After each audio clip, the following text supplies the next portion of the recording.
Bonjour, chers frères et sœurs. Shalom, chers frères et sœurs qui nous suivez en ce moment en ligne sur YouTube. Nous sommes une grande communauté qui s'intitule Mission chrétienne salut proclamé. Et voici aujourd'hui, nous venons dans votre cadre que vous connaissiez très bien, qui s'intitule Le pain quotidien. C'est dans ce cadre que nous voulons partager avec vous quelque chose venant de la part de notre Seigneur Jésus-Christ. Nous voulons maintenant nous présenter pour que vous nous connaissiez aussi. Nous sommes votre frère Michael Nzaliko, œuvrant dans cette même communauté, Mission chrétienne salut proclamé, dans le ministère doctoral. Et voilà, nous voulons partager ce matin quelque chose de la part du Seigneur et le pain que nous avons amené pour accompagner l'évangile dans les réseaux sociaux, pour accompagner l'évangile là où vous êtes, pour que vous compreniez ce que Christ veut pour votre vie. Nous voulons partager ce matin sur un sujet qui frappe notre regard dans la Bible et qui s'intitule généralement « Comment retrouver votre destinée ?» La destinée d'une personne est ce que Dieu a placé devant la personne. Mais il y a des moyens, il y a le chemin à suivre pour pouvoir décrocher plutôt, pour pouvoir retrouver ou trouver ce que Dieu a placé dans votre parcours. Souvenez-vous, la Bible dit clairement que dans Jérémie, Dieu a un plan de bonheur et non un plan de malheur. Cela veut dire que Dieu, dans son plan, il a prédestiné beaucoup de choses pour la vie du chrétien, pour ta vie, pour ma vie, mais cela concourt à tous ceux qui craignent l'Éternel. Notre passage principal que nous allons pouvoir utiliser aujourd'hui se retrouve dans Ésaïe 55, verset 6. Ésaïe 55, verset 6, la Bible et la parole de Dieu nous dit ceci.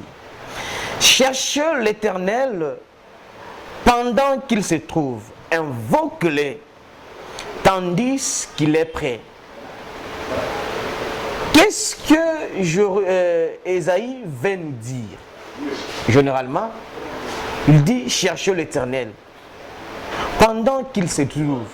Donc il y a aussi des moments que l'Éternel ne se laisse pas trouver. Mais ici, Ésaïe dit clairement que nous devons chercher l'Éternel pendant qu'il se trouve. Pour trouver Dieu, qu'est-ce qu'il faut faire? Généralement, quand Dieu désire faire quelque chose dans la vie de son peuple, il suscite l'envie, les désirs de la prière. C'est comme ça que vous voyez qu'il est en train de dire que invoque-le tandis qu'il est prêt. Le fait d'invoquer Dieu, c'est le fait d'adresser la prière à Dieu. Oh, chers frères et sœurs, nous avons tous des problèmes dans la vie. Nous avons beaucoup de choses à concourir dans la vie. Peut-être qu'aujourd'hui, vous voyez que des nuages devant votre parcours. Mais je viens ce jour vous dire clairement que vous devriez invoquer Dieu par votre lèvre, par vos lèvres, par la prière de vos bouches. Vous devriez invoquer Dieu pour que Dieu puisse vous soutenir, pour que Dieu puisse vous venir en aide. Le moment que Dieu répond aux prières sont toujours liés à un but bien précis que Dieu lui-même atteint à ces derniers, disons à ce peuple. Nous avons beaucoup de sujets que nous devrions adresser à Dieu quand nous l'invoquons, quand nous les cherchons. Sachez bien que tout ce que nous avons besoin, c'est tout ce que Dieu peut nous donner. C'est pourquoi il a dit clairement que vous tous qui êtes fatigués, venez à moi et je vous donnerai du repos. Le repos que Dieu cherche à te donner, c'est cela même, la destinée selon le plan de Dieu. Retrouver sa destinée, c'est avoir le repos. Tu es ministre de la parole de Dieu. Tu es en train de travailler ça et là. Jusque-là, tu n'as pas encore trouvé le repos, ta destinée ministérielle. Je t'informe ce matin que ce n'est que Jésus-Christ qui peut faire de toi quelqu'un que toi tu penses. Ce n'est que Jésus-Christ qui peut remonter le niveau et la pente de ton ministère. Ce n'est que Jésus-Christ en lui que tout est placé. Et si nous entrons complètement en Christ, nous allons recevoir ce que Dieu a prévu pour tout et chacun. Il a dit clairement dans Éphésiens qu'il a mis toutes les bénédictions dans Christ. Toutes les bénédictions en Christ. Et quand nous acceptons Christ en nous, directement, nous devenions héritiers et co-héritiers de Christ. Cela nous fait bénéficier de tout ce que Dieu a posé dans Christ pour que nous puissions y parvenir. Donc, pour ouvrir ta destinée, pour restaurer la destinée qui a été perdue jadis, pour retrouver la destinée que vous cherchez depuis longtemps, la porte d'entrée, c'est Jésus-Christ. Il n'y a pas de chemin, il n'y a que Christ qui peut ouvrir les horizons. Il n'y a que Christ qui peut changer votre vie. Il n'y a que Christ qui peut faire de vous la personne que vous croyez être dans votre vie. Trouver Dieu, c'est trouver sa destinée. Trouver Dieu, c'est trouver sa destinée. C'est retrouver la paix et la tranquillité dans sa vie. Quand vous trouvez Dieu, vous avez la paix, vous avez la tranquillité. C'est ça même ce que je appelais ici le repos. Hein? C'est ça même ce que j'ai appelé le repos. Donc, c'est Jésus-Christ qui peut remettre le repos dans votre vie, qui peut vous emmener dans le chemin que Dieu a tracé pour que vous soyez la personne selon le plan de Dieu, la personne selon que Dieu veut que vous soyez et non selon que les hommes et l'humanité réclament que vous soyez. C'est pourquoi Matthieu est en train de nous dire quelque chose dans le chapitre 7 et verset 7. Il dit, demandez et l'on vous donnera. Cherchez et vous trouverez. Frappez et l'on vous ouvrira. Il y a 3 temps que Matthieu est en train de nous interpréter pour pouvoir retrouver sa destinée. Le premier temps pour pouvoir retrouver ou restaurer sa destinée se résume dans demander. Dieu ne peut que donner à celui qui demande. Et celui qui demande, c'est qui? C'est un enfant. Vous comprenez?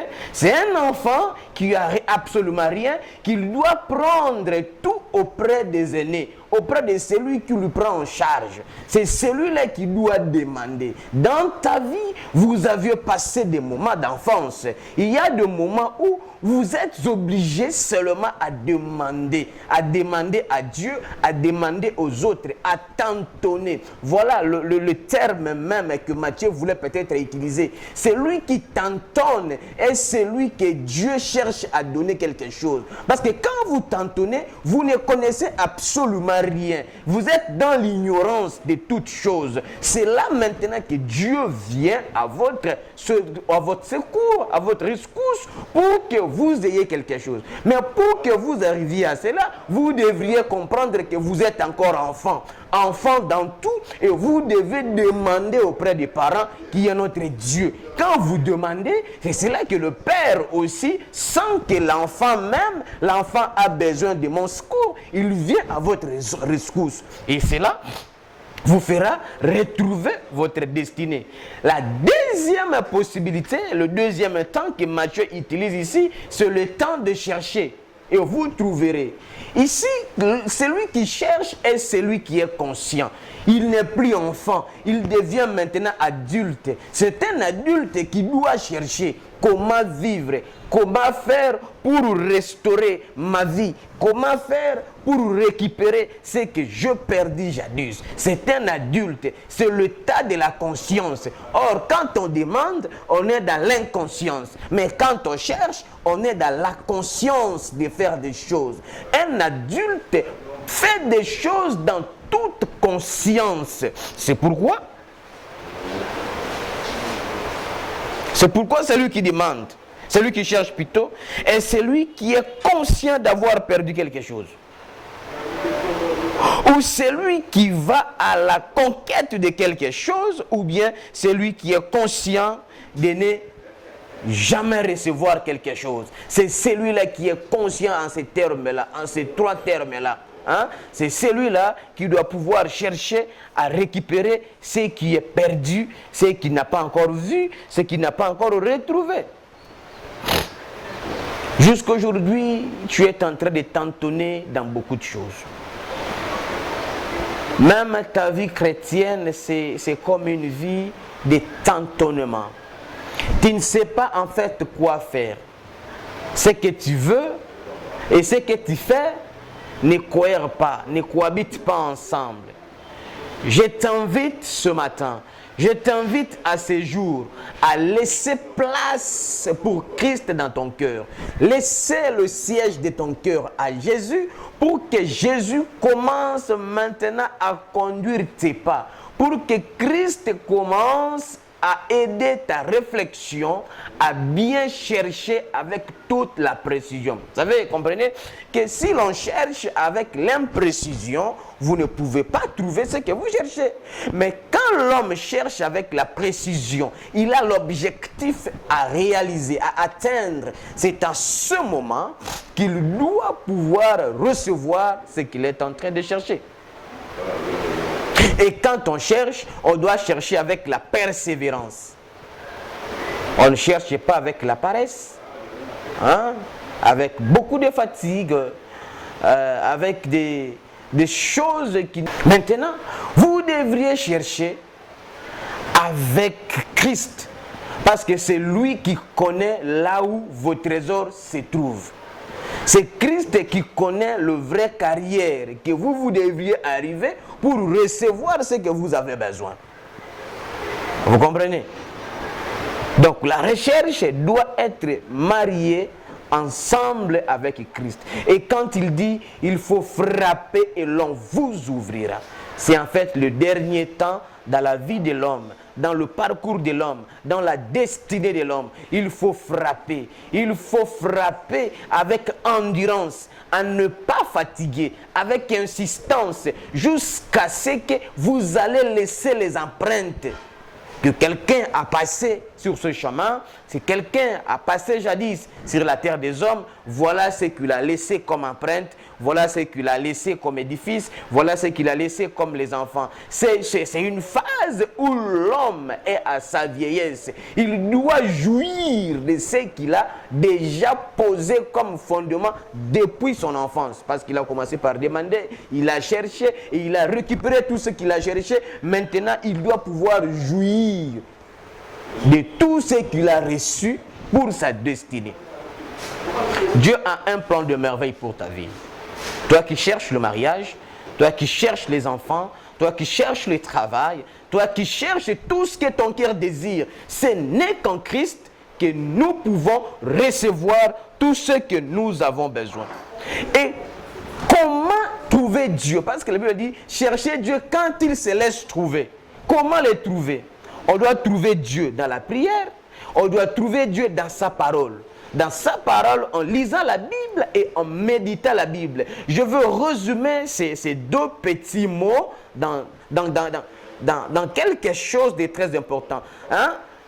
La prière et la parole de Dieu est résumée par les cornes de Dieu. Quand vous touchez Dieu par ses cornes, il se laisse trouver. Voilà. Or, les cornes de Dieu, c'est la prière, c'est sa parole. Il ne laisse jamais celui qui les cherche avec insistance de ne pas pouvoir résoudre ses problèmes. Il ne laisse jamais sa parole passer sans pour autant le faire accomplir parce qu'il est derrière sa parole pour le faire accomplir. Il suit chaque mot à la lettre pour pouvoir le mettre en place. Voilà, la destinée d'une personne est touchée, est tenue par la main de Christ. Nous devons trouver cette destinée-là dans la parole de Dieu, dans la prière, en cherchant Dieu par la prière, en cherchant Dieu par sa parole, par des méditations, par des lectures bibliques. Et c'est là que, pouf, vous allez voir la lumière jaillir dans votre vie et tout va pouvoir bien passer. Vous devriez poser les empreintes dans la prière, dans la louange et dans l'adoration. C'est là que ça pousse Dieu à libérer votre destinée. Faire des actes nobles qui vont pouvoir faire plaisir au cœur de Dieu. C'est là aussi va pouvoir libérer votre destinée dans la main de Dieu. Pour restaurer votre destinée, il faut seulement croire complètement dans l'œuvre accomplie du calvaire, l'œuvre de la rédemption. Croire en Jésus-Christ et à l'œuvre qui est venue faire sur cette terre pour sauver l'humanité. Si tu es encore dans le noir, si tu ne comprends pas encore le parcours, si jusque-là tu es en train de t'entonner, je t'invite aujourd'hui à pouvoir te repentir, à pouvoir laisser tout ce que tu es en train de faire, à pouvoir abandonner les mauvaises voies. Vous deviez laisser l'impudicité, vous deviez laisser le péché. Dieu ne cohabite pas avec les pécheurs. Revenez à lui, il a besoin de vous. Revenez en Christ, car le royaume des cieux est proche. La fin du temps est déjà signalée. Christ est à la porte, il est en train de frapper. Si tu attends sa voix aujourd'hui, ne laisse pas l'espace. Ouvre la porte, il veut entrer dans ta vie, jouir avec toi, manger avec toi, souper avec toi et faire la vie ensemble avec toi. Et c'est là vous allez retrouver tout ce que votre vie a perdu jadis. Bien-aimés, frères et sœurs, laisse que Dieu puisse accomplir ses desseins dans votre vie. Laisse que Dieu puisse vous amener à mesure de comprendre tout ce qu'il veut pour votre vie. Laisse que le plan de Dieu puisse s'accomplir dans votre vie. Oh, je prie que ce grand Dieu ne puisse pas vous abandonner. Je prie que ce grand Dieu puisse déverser sa grâce sur la vie de tout et chacun pour que vous puissiez récupérer ce que Dieu veut que vous puissiez récupérer. Pour que vous viviez étant enfant dans la maison de son Père et pour vivre de la manière dont Dieu lui-même veut que vous puissiez vivre sur cette terre des hommes. La destinée ne peut être restaurée, ne peut être récupérée que dans la main de Christ. Parce que c'est lui qui tient tout entre ses mains. C'est lui qui a de clés et c'est lui qui donne les clés à qui il veut. C'est pourquoi venez en Christ, venez en Jésus pour recevoir la clé qui doit ouvrir votre destinée. Pour recevoir la clé qui doit faire de vous quelqu'un selon le plan de Dieu, selon que Dieu lui-même a pu tracer. Laisse que Dieu puisse vous bénir, laisse que Dieu puisse faire de vous l'essentiel de sa parole. C'est ça le plus important. Que vous soyez l'essentiel de la parole de Dieu. Que vous soyez l'essentiel de la vie que Dieu veut que vous meniez. Voilà, que ce grand Dieu puisse restaurer votre destinée. Toi qui en as perdu, toi qui penses peut-être que Dieu vous a abandonné, Dieu ne vous a pas abandonné, il vous connaît. Avant même que vous soyez conçu dans le ventre de votre maman, Dieu vous connaissait déjà. Soyez-en sûrs, venez à lui et vous allez recevoir du repos éternel. Que Dieu vous bénisse.